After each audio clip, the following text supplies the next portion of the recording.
নাক বন্ধটা কিন্তু একটা জেনারেল প্রবলেম। এর বেসিক রিজন হচ্ছে যে আপনার সামহাও একটা ঠান্ডা লাগার প্রবণতা আপনার মধ্যে কাজ করছে। তার তো আমি কিছু ডিসকাশন করেই দিলাম যে কী কী কারণে এগুলো হয়। এখন আপনি ন্যাজাল ড্রপ দিয়ে যে ট্রিটমেন্টটা করছেন এটাও একটা টাইপ অফ ট্রিটমেন্ট। এই ট্রিটমেন্টটা করলে আপনার যেটা ফিউচার প্রবলেম সেটা হচ্ছে যে আপনার ন্যাজাল পলিপটা কিন্তু ডেভেলপ করছে নাকের ভিতর। আপনার আপাতত হয়তো একটা সমাধান হলো, এবং এই পলিপটা ডেভেলপ করার পর যখন ওটা একটু সাইজে বড় হয়ে যাবে, টোটাল ব্লক হয়ে যাবে, তখন ড্রপ কাজ করবে না। ড্রপটা যখন সে কাজ করছে না, তাহলে ডক্টর আপনাকে কী বলবে যে ওটাকে ওটি করে দিন।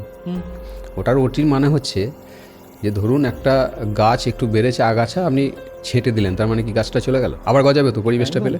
তাহলে পরিবেশ তোর বডিতেই আছে। ও হয়তো সার্কাডিয়ান ক্লক চেঞ্জ করেছে, রাত জাগ যে ঘুমাচ্ছে না, ফাস্টফুড নিচ্ছে, স্ট্রেস নিচ্ছে, কি প্রচুর পরিমাণে প্যাকেজিং ফুড নিচ্ছে, তো ওর আবার ওটা ডেভেলপ করবে। আবার আপনি ওটি করলেন, ওটিটা যদি একটু এদিক ওদিক হয় আপনার বাচ্চার পার্মানেন্ট প্রবলেম এসে যাবে। এর বেস্ট ট্রিটমেন্ট হচ্ছে আমি যেটা আগেই বলেছি যে আপনি ওকে যোগা করান যাতে ওর বাকি সমস্যাগুলো মিটে যায়, ঠান্ডার ধাপটা কমে ইমিউনিটিটা ডেভেলপ করে। এবং হোমিওতে এর কিন্তু দারুণ সলিউশন আছে। ওকে, যেখান থেকে পলিপটাকে যদি ম্যাসিভ গ্রো না করে থাকে সেখান থেকে কিন্তু তাকে রিভার্স করিয়ে দেওয়া যায়, এবং তার পলিপ প্রবলেম খুব আরামসে আমরা এগুলো কিন্তু ট্রিটমেন্ট করে ঠিক করে দিতে পারি।